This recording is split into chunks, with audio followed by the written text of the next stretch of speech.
Okay, today we're talking about inequalities. Inequalities are algebraic sentences. They're a lot like equations, but an equation it has a definite solution. An inequality is more of like an open-ended sentence. Instead of saying something like, uh, um, x is equal to a number, say like 2. This is a definite thing. When we say x is equal to 2, the only thing that x could possibly ever be is 2. But with an inequality, we have a range of solutions. So what that means is if I say x is greater than 2, then could x be equal to 3? Well, yeah, because 3 is greater than 2. X could be equal to 2.1. It could be equal to anything that's a larger number than 2. Whether it's fractions, anything as long as it's greater than 2. It can't be 2 in this case because we're saying x is greater than 2. 2 is not a part of that anymore. 2 is just like our starting point.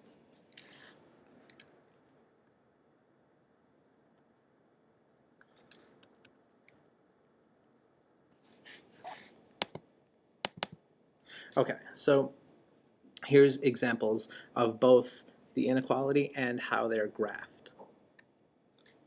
So if we say x is equal to 5, then we want to be able to graph this on a number line. To graph it on a number line, we just want to look at the part of the number line that's important to us. So I'd say 5 would be in the middle. Numbers lower than 5 would be to your left. Numbers greater than 5 would be to your right. And if x is equal to 5, then at the point where 5 is located, we just want to draw a closed-in little circle to say this is it. X is equal to 5, and this is where it would be located on a number line. If we're looking at the situation where we're saying x is less than 5 down here, an inequality, well, that would be graphed much differently. It would still be on a number line in one dimension. We're going to write 5 in the middle because we're still looking at the part of the number line that's just important to us. Numbers lower to the left, numbers greater to the right. And we're still going to mark 5 because 5 is our jumping off point, but this time I want to leave an open circle because I don't want to include 5 anymore. And what I want to do is draw a little arrow going from 5 to all the numbers that satisfy that inequality, which is anything less than 5. And if you look, this is true. 4 is less than 5. 3 is less than 5.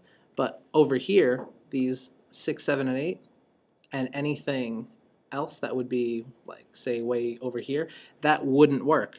8 is not, it's an ugly 8. 8 is not less than 5. So we don't want to cover that with our arrow.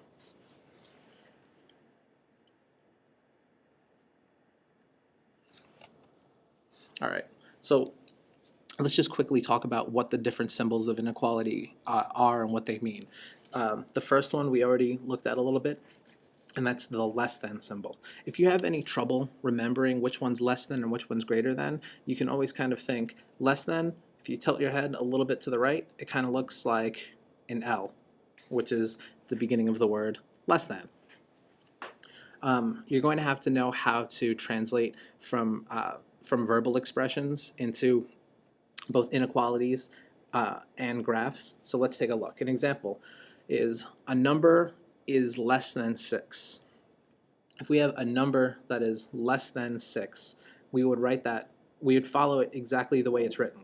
A number, that could be our variable x, because it's unknown, is less than. The is kind of an important part of this.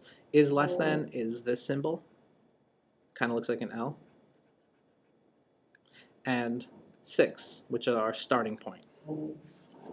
And if we want to graph that, again, we're going to start, we want to look at the part of the number line that's important to us. So 6 in the middle, numbers less than 6 to the left, numbers greater than 6 to the right, and because it's just less than, it actually doesn't include 6, right? This number can't be 6. We're going to start at 6 with an open circle and draw an arrow from that open circle covering all of the possible values. Make sure you have an arrow at the end of it. A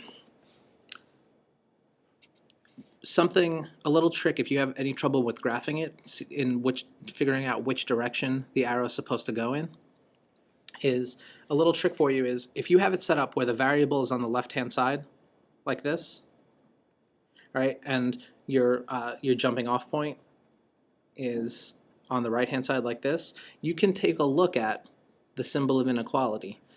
As long as it's set up like that, where the variable's on the left, this thing is kind of like an arrow that would tell you which direction your line's going to point in. So as long as it's set up x is less than 6, the arrow is going to head back to the left. Greater than is pretty much just like less than, except it's going to include numbers that are greater than our jumping off point. So again, a number is greater than 10. X is greater than 10.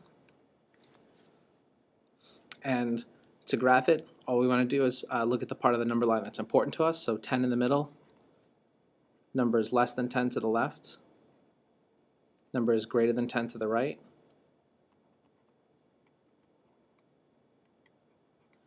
Open circle at 10, and we can see our arrow is pointing to the right, and that makes sense because 11, 12, and 13 are numbers that are greater than 10. Less than or equal to. That looks just like the less than symbol. It's got it looks like a little L, except it has this little half of an equal, that bar underneath, and that's because it has something to do with equality. So the difference is, now instead of saying, if we have something like x is, our example from down here is, let me just write down there, a number is less than or equal to 6, well, we just want to write a number is less than or equal to 6.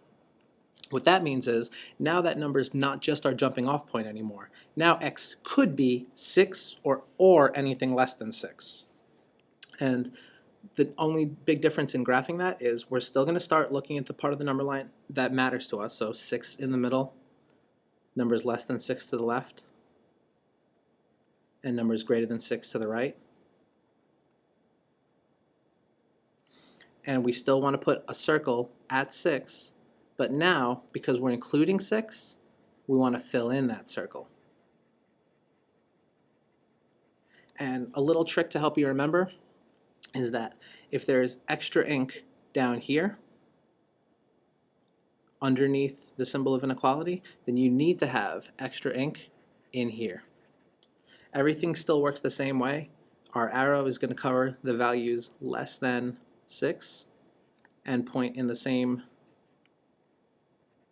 direction as our symbol of inequality, and that's it. Greater than is as similar to, greater than or equal to, I should say, or equal to.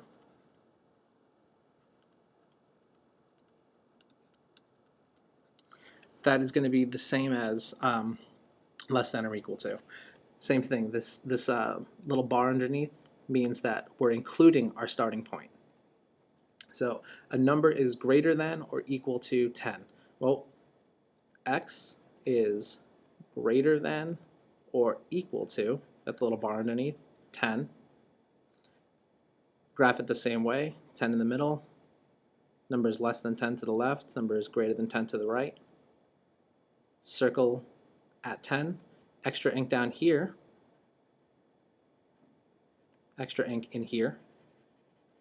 And since it's set up with x on the left-hand side, we can go ahead and follow our arrow so that it's covering all of the numbers greater than or equal to 10.